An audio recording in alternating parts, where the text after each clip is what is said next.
Hello नमस्ते, welcome और welcome back to the educational channel of Botany Adda में आप सभी का स्वागत है। आज हम देखेंगे इकोसिस्टम यानी पारिस्थितिक तंत्र के बारे में। इकोलॉजी के बारे में ऑलरेडी मैंने आपको वीडियो अपलोड कर दिया है, तो आप चैनल पर जाकर चेक कर सकते हैं। आज का जो टॉपिक है अपना इकोसिस्टम, एग्जाम के व्यू से वेरी इंपॉर्टेंट है। तो चलिए वीडियो को स्टार्ट करते हैं। सबसे पहले मैं आपको बताती हूँ इकोसिस्टम का इंट्रोडक्शन, यानी इकोसिस्टम होता क्या है। देखिए, कोई भी जीव अकेला नहीं रह सकता, वह अपने चारों ओर के जैविक तथा अजैविक वातावरण से प्रभावित होता है और ये परस्पर मिलकर कार्य करते हैं। अतः किसी भी जैव समुदाय का अपने अजैव वातावरण के साथ गहरा संबंध होता है। इस प्रकार जैव समुदाय तथा अजैव वातावरण के संबंध को पारिस्थितिक तंत्र या पारितंत्र या फिर इकोसिस्टम कहते हैं। ठीक है, तो सबसे पहले आप ये बात याद रख लीजिए, जो पारिस्थितिक तंत्र होता है उसे इकोसिस्टम और पारितंत्र के नाम से भी जाना जाता है। सेकंड बात, कोई भी जीव या फिर हम लोग हो या फिर कोई भी एनिमल हो, वो अकेला नहीं रह सकता। यदि हमें ही कोई रेगिस्तान में जाके छोड़ दे तो हम अकेले नहीं रह पाएंगे, क्योंकि हमें बहुत सारी चीज़ों की ज़रूरत होती है, जैसे वाटर हुआ, एयर हुआ, खाना पीना हुआ, इन सभी की हमें ज़रूरत होती है। ठीक है, तो हम अकेले सर्वाइव नहीं कर पाते हैं। यही कहा गया है, कोई भी जीव अपने जैव समुदाय और अजैव वातावरण के साथ गहरा संबंध होता है और इसी संबंध को पारितंत्र, पारिस्थितिक तंत्र या इकोसिस्टम के नाम से जाना जाता है। ठीक है, इसके बाद अलग अलग साइंटिस्ट ने अपने अपने अनुसार इसकी डेफिनेशन दी। एक एक करके मैं आपको डेफिनेशन बताती हूँ। सबसे पहला है एजी टेंसले। एजी टेंसले नामक साइंटिस्ट थे। इन्होंने 1935 में कहा कि सजीवों और निर्जीव वातावरण के इस संबंध को पारिस्थितिक तंत्र कहते हैं। ठीक है, सजीव और निर्जीव वातावरण के संबंध को क्या कहते हैं? पारिस्थितिक तंत्र या इकोसिस्टम कहते हैं। इसके बाद सेकंड जो साइंटिस्ट थे, क्लर्क, इन्होंने 1954 में कहा पारिस्थितिक तंत्र वातावरण समुदाय की क्रियात्मक प्रक्रिया होती है। ये जो साइंटिस्ट हैं, इन्होंने अपने अपने हिसाब से ये जो परिभाषाएं प्रस्तुत की, इन परिभाषाओं को आपको एज इट इज याद करना है, क्योंकि इनमें चेंजेस नहीं हो सकता। ठीक है, इसके बाद थर्ड जो साइंटिस्ट थे वो हैं ओडम।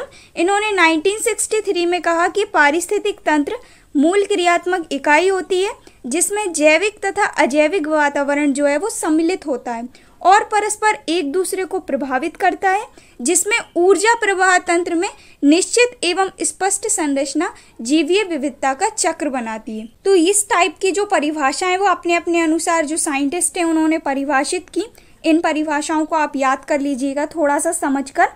इसके बाद वन, तालाब, खेत, चारागाह इत्यादि सभी पारिस्थितिक तंत्र के उदाहरण हैं, यानी इकोसिस्टम के एग्जाम्पल हैं। देखिए, वन कैसे? वन में काफी सारे पक्षी रहते हैं और वन में काफी सारे पेड़ पौधे भी रहते हैं। तो पेड़ पौधे और जो पक्षी हैं, पेड़ पौधे और जीव जंतु दोनों ही एक दूसरे से कनेक्टेड होते हैं। तो इसी कनेक्टेड लिंक को कहते हैं पारिस्थितिक तंत्र। इसी टाइप से तालाब, खेत, चारागाह, ये सभी एक दूसरे से, इनके अंदर रहने वाले जो जीव हैं एक दूसरे से कनेक्टेड रहते हैं। इसी को कहते हैं पारिस्थितिक तंत्र। ठीक है, आई होप क्लियर हुई होगी डेफिनेशन। इसके बाद आप देखिए पारिस्थितिक तंत्र की आउटलाइन, यानी इकोसिस्टम की मैं आपको आउटलाइन बता देती हूँ, एक एक करके एक्सप्लेन करूंगी। सबसे पहले पारिस्थितिक तंत्र में आते हैं आपके दो घटक। पहला है जैविक घटक और दूसरा है अजैविक घटक। जैविक घटक यानी बायोटिक कंपोनेंट्स और अजैविक घटक यानी अबायोटिक कंपोनेंट्स। जैविक घटक के अंतर्गत आते हैं जीव जंतु, पेड़ पौधे, ये सभी, और इन्हें डिवाइड किया गया है उत्पादक, उपभोक्ता और अपघटक में, यानी प्रोड्यूसर, कंज्यूमर और डिकम्पोजर्स। इसके बाद आता है अजैविक घटक यानी अबायोटिक कंपोनेंट्स। इसको डिवाइड किया गया है अकार्बनिक कारक यानी इनऑर्गेनिक फैक्टर्स में, कार्बनिक कारक यानी ऑर्गेनिक फैक्टर्स में और जलवायवीय कारक यानी क्लाइमेटिक फैक्टर्स में। ठीक है, अब मैं आपको समझाती हूँ ये होते क्या है जैविक और अजैविक घटक। वेरी इंपॉर्टेंट टॉपिक है गाइस, कभी कभी जैविक और अजैविक घटक ही करके पूछ लिए जाते हैं एग्जाम में, और हर साल ये क्वेश्चन रिपीट जरूर होता है। आप प्रॉपरली इसका नोट्स तैयार करिएगा और इसे याद करिएगा। ठीक है, थोड़ा सा थ्योरिकल टॉपिक है, लेकिन मैं आपको एक्सप्लेन कर देती हूँ तो आपको ईजी हो जाएगा। तो पारिस्थितिक तंत्र के घटक यानी कंपोनेंट्स ऑफ इकोसिस्टम। पारिस्थितिक तंत्र के दो मुख्य घटक होते हैं, जैविक घटक और अजैविक घटक। जैविक घटक जिसे बायोटिक कंपोनेंट्स, शॉर्ट में मैंने लिखा है BC, यानी बायोटिक कंपोनेंट्स। जैविक घटक के अंतर्गत अनेक प्रकार के जंतु, पेड़ पौधे आते हैं। पोषण के संबंध के आधार पर ये 3 प्रकार के होते हैं। तो जैविक घटक के अंतर्गत कौन आते हैं? जो अपना खाना स्वयं बना लेते हैं, यानी पेड़ पौधे वगैरह, ठीक है। और पोषण के स्तर के आधार पर और पोषण के संबंध के आधार पर इन्हें 3 भागों में बांटा गया है और ये 3 प्रकार के होते हैं। सबसे पहला है उत्पादक यानी प्रोड्यूसर। अपना भोजन स्वयं बनाने की क्षमता रखने वाले घटक उत्पादक या प्रोड्यूसर कहलाते हैं। इनमें क्लोरोफिल नामक हरा वर्णक होता है। हरे पौधे सूर्य के प्रकाश से प्रकाश संश्लेषण की क्रिया द्वारा भोज्य पदार्थों का निर्माण करते हैं और अपना खाना स्वयं बनाते हैं, इसलिए इन्हें स्वयंपोषी के नाम से भी जाना जाता है, ठीक है, क्योंकि ये अपना भोजन स्वयं बना लेते हैं। इसलिए उत्पादक यानी प्रोड्यूसर के अंतर्गत हरे पौधे आते हैं, यानी स्वयंपोषी आते हैं। इसके बाद सेकंड है उपभोक्ता यानी कंज्यूमर। वे सभी जीव जो अपना भोजन स्वयं नहीं बनाते हैं और भोजन के लिए दूसरों पर निर्भर करते हैं, उपभोक्ता कहलाते हैं। ये परपोषी भी होते हैं क्योंकि ये अपना भोजन स्वयं नहीं बनाते हैं और भोजन के लिए दूसरों पर डिपेंड होते हैं, इसलिए इन्हें परपोषी के नाम से भी जाना जाता है। जो प्रत्यक्ष रूप से पौधों द्वारा बनाए गए भोज्य पदार्थों का उपयोग करते हैं, यानी जो पौधों ने भोज्य पदार्थ बनाया उन पौधों को खा लेते हैं और इस प्रकार पौधों के द्वारा बनाए गए भोज्य पदार्थों का उपयोग करते हैं। इसके बाद जो उपभोक्ता होते हैं वो भी निम्नलिखित प्रकार के होते हैं। सबसे पहला है प्राथमिक उपभोक्ता यानी प्राइमरी कंज्यूमर। इसके अंतर्गत वे सभी शाकाहारी प्राणी आते हैं जिन्हें कार्निवोरस एनिमल्स के नाम से भी जाना जाता है, जो पौधों को खाते हैं, ठीक है, जो प्लांट्स को खाते हैं उन्हें प्राइमरी कंज्यूमर के नाम से जाना जाता है। फॉर एग्जाम्पल खरगोश, हिरण, बकरी, गाय, टिड्डा, ये सभी प्लांट्स को खा जाते हैं, तो ये हुए प्राइमरी कंज्यूमर। इसके बाद है सेकेंडरी कंज्यूमर यानी द्वितीय उपभोक्ता।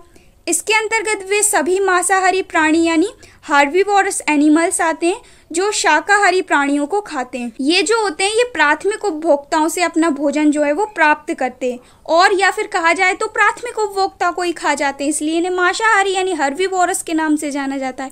फॉर एग्जाम्पल मेढक, गिरगिट, छिपकली, ये सभी आते हैं द्वितीय उपभोक्ता या सेकेंडरी कंज्यूमर के अंतर्गत। इसके बाद आता है तृतीय उपभोक्ता। इसके अंतर्गत वे सभी मांसाहारी प्राणी आते हैं जिन्हें कार्निवोरस के नाम से जाना जाता है, जो द्वितीय श्रेणी के जंतुओं का भक्षण करते हैं, इसलिए इन्हें मांसाहारी जंतु कहा जाता है। सो प्लांट्स को जिसने खाया उसे प्राथमिक उपभोक्ता, प्राथमिक उपभोक्ताओं को जिसने खाया उसे सेकेंडरी उपभोक्ता और सेकेंडरी उपभोक्ता को जिसने खाया उसे टर्सरी उपभोक्ता यानी तृतीय कंज्यूमर के नाम से जाना जाता है। और ये जो होते हैं ये भी मांसाहारी होते हैं क्योंकि ये सेकेंडरी उपभोक्ता को खा रहे हैं ना, द्वितीय उपभोक्ताओं को खा रहे हैं, इसलिए इसके अंतर्गत आते हैं शेर, चीता, बाज, गिद्ध इत्यादि। ये एग्जाम्पल याद कर लीजिएगा गाइस, मल्टीपल चॉइस क्वेश्चन में पूछे जाते हैं, ठीक है। इसके बाद 4th नंबर पे आते हैं सर्वाहारी यानी ओमनीवोरस। इसके अंतर्गत वे प्राणी आते हैं जो शाकाहारी तथा मांसाहारी दोनों को खाते हैं, सर्वाहारी कहलाते हैं। फॉर एग्जाम्पल मनुष्य, कुत्ता, बिल्ली इत्यादि। सो ओमनीवोरस क्या होते हैं? जो शाकाहारी और मांसाहारी दोनों को खा लेते हैं, यानी प्लांट्स वगैरह को, और मांसाहारी में फिशेस वगैरह हुई, इन सभी को खा लेते हैं अधिकतर मनुष्य लोग, तो उन्हीं को कहते हैं ओमनीवोरस या सर्वाहारी, ठीक है। तो ये हो गए आपके जैविक घटक या बायोटिक कंपोनेंट्स, ठीक है। इसके अंतर्गत एक और टॉपिक है अपघटक यानी डिकम्पोजर। ये सबसे अलग होते हैं। इसके अंतर्गत सूक्ष्म जीव, बैक्टीरिया, कवक, जीवाणु इत्यादि आते हैं। ये उत्पादक तथा उपभोक्ता के मृत शरीर पर क्रिया करते हैं। जब ये सभी मर जाते हैं, चाहे वो प्लांट्स हों चाहे वो एनिमल्स हों, तब ये उनके मृत शरीर पर क्रिया करते हैं और जटिल पदार्थों को सरल पदार्थों में कन्वर्ट कर देते हैं, चेंज कर देते हैं या विघटित कर देते हैं, ठीक है। इसके बाद उत्पादकों के द्वारा ग्रहण कर लिए जाते हैं। उत्पादक यानी प्लांट्स जो होते हैं उनके द्वारा ग्रहण कर लिए जाते हैं। तो इस टाइप होते हैं डिकम्पोजर या अपघटक, जिसके अंतर्गत सूक्ष्म जीव, बैक्टीरिया, कवक, फंगी, जीवाणु ये सभी आते हैं। फॉर एग्जाम्पल राइजोपस, पेनिसिलियम इत्यादि। तो ये डिकम्पोजर के एग्जाम्पल हैं, याद कर लीजिएगा आप थोड़ा ध्यान से। सो ये हुए आपके कंप्लीट जैविक घटक यानी बायोटिक कंपोनेंट्स। इजी है और इम्पॉर्टेंट है। इसके बाद सेकंड है अजैविक घटक यानी अबायोटिक कंपोनेंट्स। इसके अंतर्गत निर्जीव वातावरण आता है जो जीवीय घटकों का नियंत्रण करता है। ये घटक हैं। इसके अंतर्गत कार्बनिक, अकार्बनिक पदार्थ और ऊर्जा भी सम्मिलित है। एवं वायु, जल, मृदा, खनिज, प्रकाश, ताप, नमी इत्यादि आते हैं आपके जैविक घटक के अंतर्गत या अबायोटिक कंपोनेंट्स के अंतर्गत, जो कि निर्जीवीय वातावरण होता है। ठीक है, तो सबसे पहले देखिए आप अकार्बनिक पदार्थ यानी इनऑर्गेनिक सब्सटेंसेस।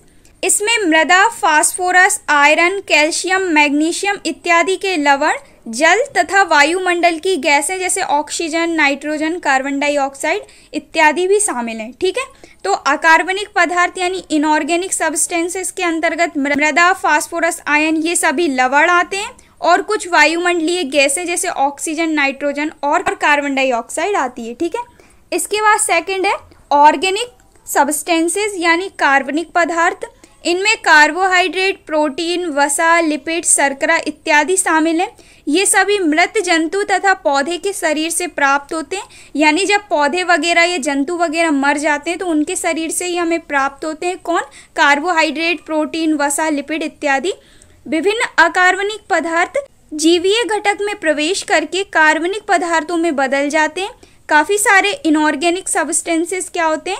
जीवीय घटक में प्रवेश कर जाते हैं और कार्बनिक पदार्थों में बदल जाते हैं। अपघटक इन पदार्थों को अकार्बनिक पदार्थों में परिवर्तित कर देते हैं, जिन्हें पौधे पुनः ग्रहण कर लेते हैं और इस प्रकार ये पारिस्थितिक तंत्र के अजैविक तथा जैविक घटकों को जोड़ते हैं। ठीक है, सो इस प्रकार होते हैं आपके कार्बनिक और अकार्बनिक और डिकम्पोजर, जो कि पारिस्थितिक तंत्र के अजैविक और जैविक घटक को आपस में जोड़कर रखते हैं। ठीक है, और इस प्रकार जो क्रियाएं चलती रहती हैं आपस में सभी के बीच, उसी को कहते हैं पारिस्थितिक तंत्र।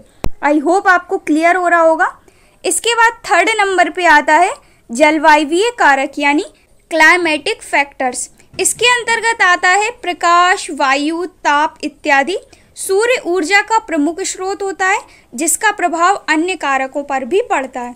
तो ये होते हैं जलवायवीय कारक, जो कि प्रकाश, वायु इत्यादि आते हैं इसके अंतर्गत। ये सभी अजैविक कारक क्यों कहलाते हैं? क्योंकि ये क्रियाएं नहीं करते हैं, लेकिन ये इंपॉर्टेंट होते हैं सभी के लिए, चाहे वो ह्यूमन हो चाहे वो एनिमल्स हो, कोई भी, सभी के लिए इंपॉर्टेंट होते हैं।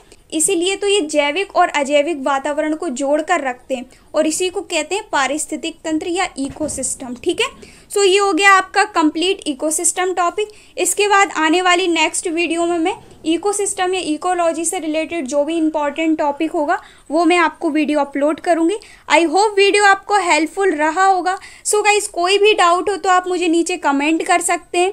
मिलते हैं नेक्स्ट वीडियो में न्यू टॉपिक के साथ। So thank you so much for watching. Keep on learning.